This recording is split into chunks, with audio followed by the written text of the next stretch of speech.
From Hollywood, it's time now for... Johnny Dollar.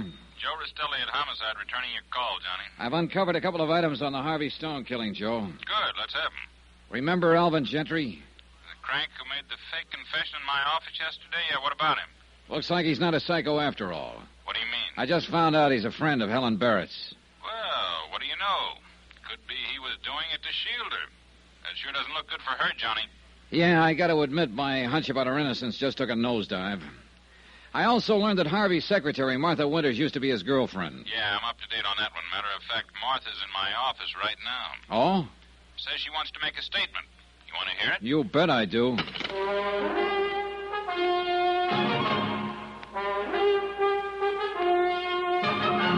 Tonight, and every weekday night, Bob Bailey in the transcribed adventures of the man with the action-packed expense account, America's fabulous freelance insurance investigator. Yours truly, Johnny Dollar.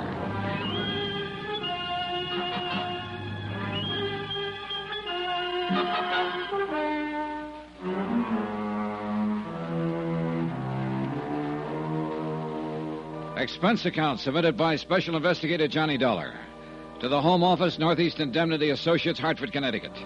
Assignment, the Imperfect Alibi matter, location New York City.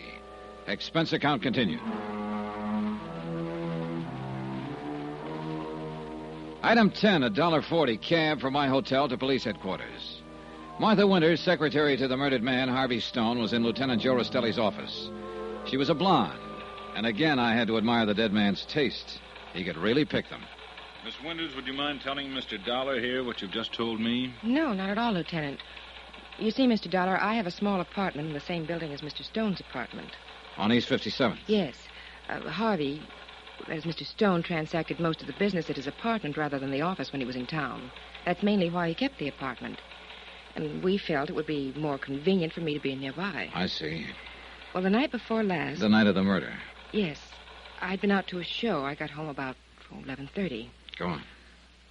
I saw Helen Barrett walking toward Mr. Stone's apartment. What? You sure about the time? Well, not right down to the second, of course, but I am positive it was within 5 minutes of 11:30. I see.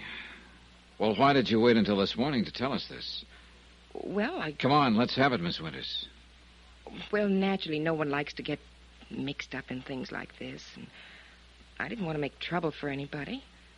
Helen Barrett always seemed like a nice person. But Mr. Stone was my employer and my friend. And after thinking it over, I could see what my duty was. You say Harvey Stone was your friend. Was he anything more than that? I don't think I know what you mean, Mr. Dollar. I think you do. I understand that at one time you and Harvey were planning to be married. That's true. But that's all in the past. Oh? Yes, we decided mutually that it was a mistake. We've been friends ever since, but nothing more than that. I see. Well... Heard enough, Johnny? Yeah. Okay, Miss Winters, that'll be all. Thanks for coming in. We'll get in touch with you again if we need any further information. All right. Anytime, Lieutenant.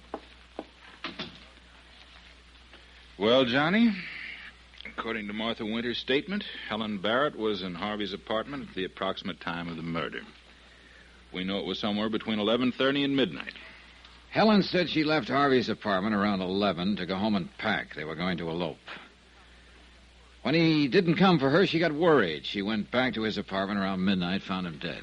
But that story won't hold water if Martha's telling the truth. Yeah, if. You don't sound convinced. Are you, Joe? I don't know, Johnny. I don't know. It's a pretty nauseating shortage of facts in this case. Nauseating's the word for it, all right. No, I mean literally. When I get one like this, my stomach starts acting up. Joe, what have we got in the way of facts? Well, number one, Harvey Stone was shot in the forehead with a .38 Smith & Wesson sometime between 11:30 and midnight. Yeah. And even that fact got twisted around yesterday by Alvin Gentry when he made what he called a confession. He said he shot Stone in the chest with a Colt .45 and threw the gun in the river. Yeah. You told me you'd found out he was a friend of Helen's. His confession doesn't look good for her, believe me. I know. But I can't seem to lose my hunch that she's innocent. Look, Johnny, I don't blame you for trying. It's your job. What do you mean? Harvey Stone was insured for $150,000 by the company you represent. Yeah, that's right. Okay, his father, E.J. Stone, and his young stepmother, Daphne, are the joint beneficiaries. Now, if one of them should turn out to be the murderer, your company wouldn't have to pay up. Wait a minute, Joe. Wait a minute. I think you know me well enough to figure I'd a lot rather see that company pay through the nose than convict an innocent person. Sure, but just about everything we've got points to Helen Barrett. Just about, but not quite. For instance? For instance, Harvey's father, E.J. Stone. He thought Harvey was running the business into the ground. He didn't like it. He also didn't like the fact that Harvey and his stepmother were pretty friendly. Yeah, a man in a wheelchair is liable to resent a lot of things. Yeah, well, that's just the point. E.J. can get out of his wheelchair when he wants to. I saw him out of it yesterday. Huh? Sure. Then there's Daphne herself. She opposed the idea of Harvey marrying Helen. Said she wanted to protect the Stone name. But that sounds pretty fishy coming from somebody who used to be a chorus girl herself. Did you ask her about that picture of her you spotted in Dutch Krieger's office? Yeah. She said that was all in the past. But I wonder. Dutch got kicked out of a business deal by Harvey.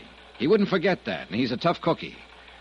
And there still could be a connection between him and Daphne. Here we go again. Could be. Okay. So I guess what it all adds up to is just that I kind of got myself sold on Helen. Sure, I've been sold on people, too. Sometimes it's ended up costing me. So now I just hold back and don't make up my mind one way or another. All right. It's turned out to be a pretty good idea, too. Why don't you try it, Johnny? Expense account item 11, a double martini for me. Well, I thought over what Joe Rostelli had said. Sure, it was good advice not to get too sold on people, but it didn't help me much at the moment. I still couldn't believe Helen Barrett had killed Harvey Stone. But I had to admit that if she wasn't the killer, it left a lot of things unexplained. For one thing, Alvin Gentry's fake confession. It sure looked like he was trying to shield her. I checked and learned that he managed a supper club where Helen used to sing. I decided to have a talk with him. I found him at a corner table.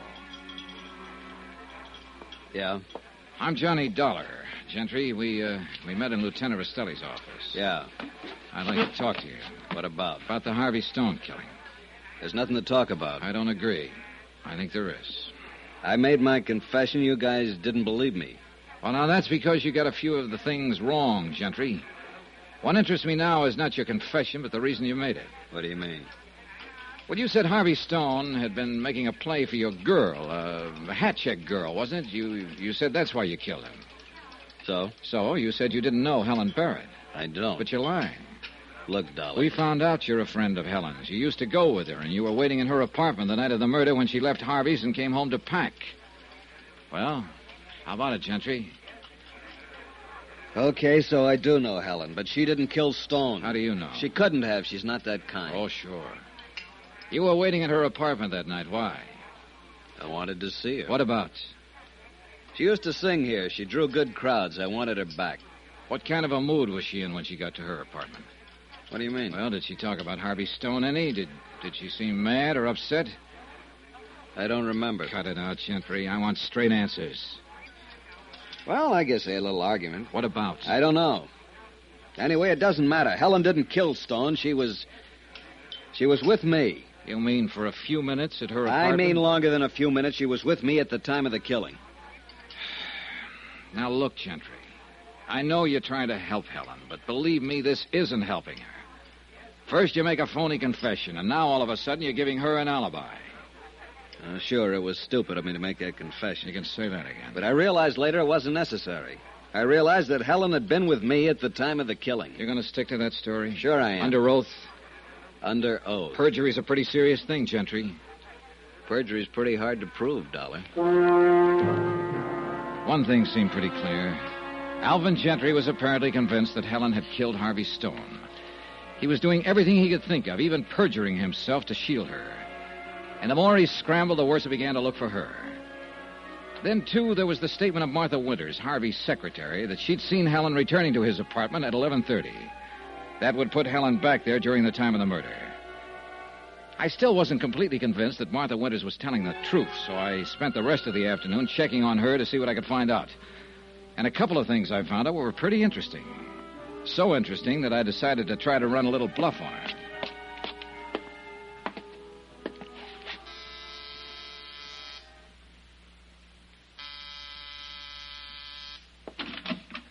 Oh, Mr. Dollar. Hello, Martha. I'd like to talk to you. Well, I was just on my way out. Oh, this won't take long. All right. Please come in. Thanks. Well? It's about that statement you made to Lieutenant Rastelli this morning. Oh? Well, I really haven't anything more to add to it, Mr. Dollar. Look, I'm sorry, but I have an engagement now. Yeah. You told us this morning that you and Harvey Stone used to go together. But you called it off and were just friends after that. Yes, that's right. Now, look, Mr. Dollar, But that isn't the story I picked up at the office of the Stone Corporation a while ago, Martha. The office? Now, what right have you to go snooping around that Sorry, office? Martha, but snooping's my business. And you know, you pick up a lot of interesting information that way. Well, if you're going to listen to office For instance, gossip... I found out it was Harvey who called off the deal with you. No. And you've been carrying a torch for him ever since.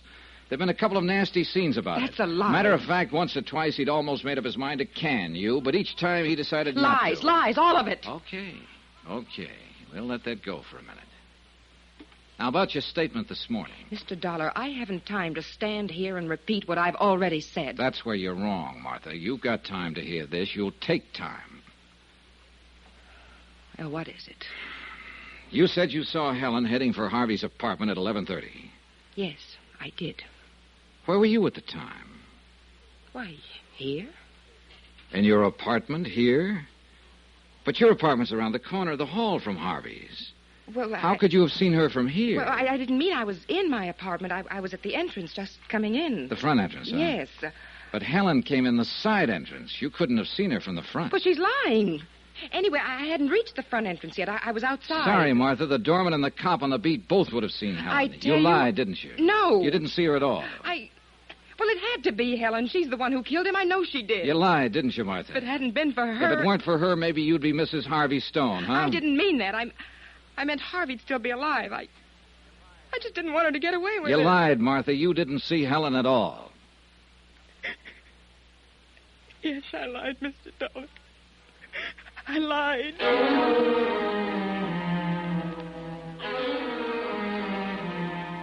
Yeah.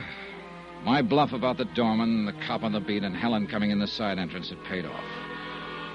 Looking at Martha, I didn't exactly feel like giving 3 cheers about it. But one thing was clear, though. The Harvey Stone murder case had just busted wide open again.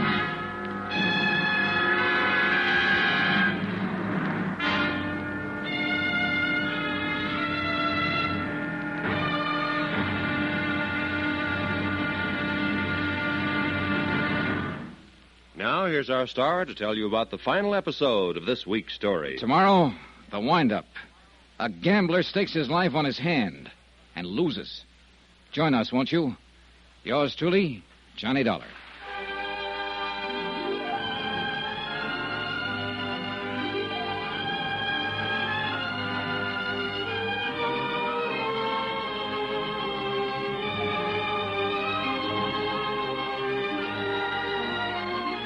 Yours truly, Johnny Dollar, starring Bob Bailey, is transcribed in Hollywood. Written by Robert Reif, it is produced and directed by Jack Johnstone. Be sure to join us tomorrow night, same time and station, for the next exciting episode of Yours truly, Johnny Dollar. Roy Rowan speaking.